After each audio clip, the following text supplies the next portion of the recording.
This video is sponsored by Squarespace. You should subscribe. LEGO minifigure designs. A Star Wars fan takes random bits and pieces in order to improve and upgrade their LEGO Star Wars minifigures. They took on the Bad Batch, they took on the Mandalorians, and now they are taking on the Clone Wars characters. If you're really big into displaying LEGO Star Wars like me, you probably really want to have accurate and super highly detailed minifigures. So today I thought I would take 9 of my favorites from the Clone Wars and just overall prequel era and improving them, upgrading them, or even giving them a complete alternate so that you can have a lot of really super accurate and really cool looking Star Wars minifigures as part of your collection. In the last episode, we upgraded the Bad Batch, Bo-Katan, the 501st, and the 187th Troopers, so if you missed that, be sure to check it out at the end of the video. Starting off, we have our 212th clone, which is known for not having the greatest helmet print ever. For me personally, the fact that it didn't match the box has always been the biggest issue. However, I can see the frustration around the double holes, but really, I think for me, the only reason I'm going to upgrade this clone trooper is so that his helmet perfectly matches all of my other clone types. Because outside of the helmet, I think this 212th trooper looks absolutely incredible, but in order to make him just that little bit better, I did go and do something a little bit extra. Custom clone helmets have been an absolute godsend when it comes to my personal LEGO collection, as it's allowed me to make my minifigures all perfectly match one another. This helmet in particular is from Grandpa Clone Customs, and their whole deal is that they make pad printed helmets that are almost identical to LEGOs. Now the piece itself isn't actually official LEGO, so do keep that in mind if you want to go down this upgrade route. However, the printing on this helmet is spectacular, and it's the more traditional phase 2 design that only has the one covered up helmet hole and just looks absolutely amazing on the 212 troopers. Fortunately, since I don't live in Europe, my 212 army is relatively small, so buying separate helmets in order to swap them out did not cost me all that much, since my army really only consists, I think, of like 10 or 12 212 troopers, and this helmet upgrade really made a huge difference that for me personally, I found it entirely worth it. The printing is also far much more accurate, actually completing the complete triangle. Now this is a very kind of extravagant upgrade to go and do, but for me personally and my collection and how I want to display my clone troopers, this investment was well worth it. Next up, we have the Padawan Ahsokas. Now as a whole, I think these minifigures are incredible. However, we have completely ditched the Clone Wars faces, and that is really my only issue with these minifigures. On their own, they are fantastic. However, these face prints honestly kinda scare me. So the first thing I wanted to do is swap out the face print. The first and probably the most cost-effective way of doing this is by taking the Season 7 A Clone Wars Ahsoka and just swapping out their head and putting it on the 2 Padawan versions. Alternatively though, if you do want a different facial expression, Firestar Toys does have a custom Ahsoka head that you could buy and just swap it out, which is personally what I'm going to do with one of these minifigures. Swapping out the heads to me personally makes a massive difference and just makes these Ahsoka minifigures blend in so much better with the other Star Wars characters, especially the modern designs. With the original Padawan Ahsoka though, we can take it one step further thanks to the Knight minifigure from the 24th CMF series. Now this minifigure is special since she introduced to us the mid-range light bluish grey legs, which means we can make Ahsoka actually feel more like a teenager and less like an adult in comparison to all of the other minifigures. Ideally, one day LEGO will remake this minifigure and she'll have some sort of leg printing or just overall a little bit more detail on her, but for now, at least the leg size can be a little bit more accurate. It's such a simple change, but it really does do a lot to Ahsoka's height, especially when you put her in comparison to the other Ahsoka minifigures. Next up is one of my favorite Star Wars characters, Padme Amidala. I love Padme, and I love this version of Padme so much so that I actually have 2 different minifigure versions of this figure. Now, Padme has a ton of outfits in Star Wars, and ironically has a very low variant count when it comes to minifigures. With this one in particular, rather than upgrading this minifigure, I wanted to make an alternate version of her, considering Padme has a very similar outfit before it actually gets destroyed. So I wanted to try and replicate the outfit that is shown in the Black Series figure and make my Geonosis Padme. Now the Black Series action figure shows us a couple of things. Firstly, that you can, I guess, upgrade Padme with some boots if you really want to, but as far as I'm aware, there's not really a white kind of combined with a light bluish gray boot.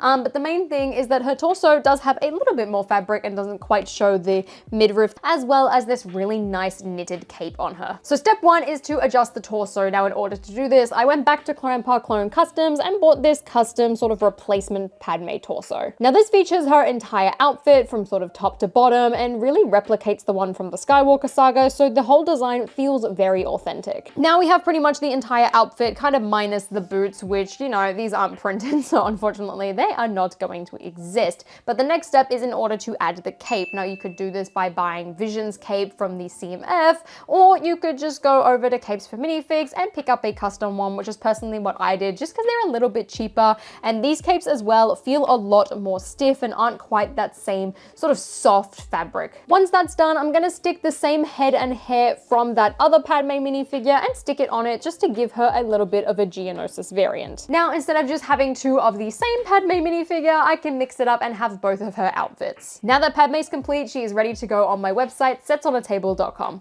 Hi, I'm now the owner, CEO, and lead web designer of what is now an award-winning website, setsonatable.com. A website that wasn't coded, but rather designed using Squarespace. Because look, time is money, and since I'm incredibly cheap, I didn't want to spend hours trying to figure out how to code a website and ultimately look like some sort of tech-savvy hacker from a 2010s TV show. That's stupid. So instead, I used Squarespace's user-friendly system and created this professional-looking website in just a matter of minutes. Squarespace has allowed me to create my very own website from scratch by using a variety of their different templates on offer so that I could make a gallery to showcase all of my minifigure upgrades that I have made over the last couple of years. Recently, setsonatable.com has even added its own forum section so you can tell me directly how much you hate the stuff I've done. If you've been wanting to start your own business or website recently, Squarespace is incredibly helpful at establishing a web presence online and will even take care of all the backend stuff like SSL certificates or even your own domain name. Head to squarespace.com for a 14-day free trial, and when you're ready to launch your website, go to squarespace.com/HollyOnFilm to save 10% off your first purchase of a website or domain using code HollyOnFilm. The link to Squarespace is in the description down below, and don't forget to check out setsonatable.com, but thank you so much to Squarespace for sponsoring this video. Next up, we're going to create Clone Wars Anakin, which similar to Padme will kind of be like more of an alternate version than an entirely upgraded minifigure. First thing we're going to do is take Revenge of the Sith Anakin, and we're going to steal some of his limbs. Not quite that many limbs, as we quite literally just want the head. Then I grabbed the Clone Wars Anakin body from Grandpa Clone Customs so that I could have a Clone Wars Anakin that, again, just like Ahsoka, was a little bit more in line with modern Lego Star Wars designs with a much more updated face. Still looks pretty accurate, but also is incredibly detailed. The prints on this guy is amazing, and for me, who really never had a Clone Wars Anakin before this was such a fun little custom minifigure in order to make. These guys look so good together, and I really hope that one day he releases a sort of Clone Wars Obi-Wan body and legs as well, so that I can have the complete trio. Next up, once again, is Ahsoka, and just like the Padawan version, first thing you can do is buy this Firestar Toys alternate head just to give her a few more facial expressions, but more so than that, I actually wanted to give her some custom printed arms. Just like the head, these arms are from Firestar Toys, and I ordered these to go along with her just to make her just a little bit more detailed, and again, just add that tiny bit of variation. I'm not surprised that Lego didn't do arm printing for her. I mean, it makes total sense for them not to, but having that option is incredibly cool. Just like Padme, Ahsoka is one of my favorite characters, and to have her season 7 outfit, which is one of my personal favorites, completely decked out makes me incredibly happy. Again, I don't feel like this is a major upgrade, but it is something very small that I really feel like adds quite a lot to your minifigure. Next up is Captain Rex. Now, straight off the bat, this Rex is not an official Lego Rex. This is again a Grandpa Clone Customs minifigure. However, given Lego's recent track record with clone troopers and having printed fabrics, I thought I would include him and show you what I did in order to take this custom Lego Clone Rex to an absolute 10 out of 10. I decided to include Rex in this video considering I believe that these upgrades are going to be necessary for the official Lego Rex that is supposed to be coming out in the UCS Venator later this year, so you might want to get your orders in for your pauldrons as well as your Kalmas. Just like Padme's cape, I ordered these from Capes for Minifigs just to add a little bit extra to my clone troopers. These simple changes I think added a lot to him, and the fact that I was able to get an incredible looking custom custom Captain Rex for under $50 US was the absolute best feeling for me. I'm not sure if Grandpa Clone Customs is going to restock this Rex minifigure anytime soon, but if he does and you want a Captain Rex minifigure and aren't buying the Venator or do not have $300 to spend on an official one, I highly, highly, highly recommend it. But if you are planning on buying the Venator, I would probably invest in some custom cape pieces. Another alternate version of a minifigure you can do involves the Phase 1 clone from the Clone Trooper Command Station. Now, I ended up army building quite a lot of these clone troopers, and after watching the Bad Batch, it just made me really, really, really want some Phase 2 clone troopers. So if you couldn't tell, I'm a really big fan of Grandpa Clone Customs, so I bought a ton of their Phase 2 helmets as well. I ordered all of these along with the 212th Trooper helmets because I thought it would be really nice to actually have kind of an alternate if I ever wanted to do a mock, and then I could just swap out the helmets on my Phase 1 clone troopers, and then I don't have to buy a ton of different clone troopers. They also look far more modern and in line with more recent Lego clones, so to me, again, spending the $2.50 on this was well worth it. Lego hasn't made a plain Phase 2 clone trooper in such a long time, so doing something like this, it is so simple yet so much better for me as a collector. If I ever want to do a mock or a display, I have total flexibility, and I personally bought enough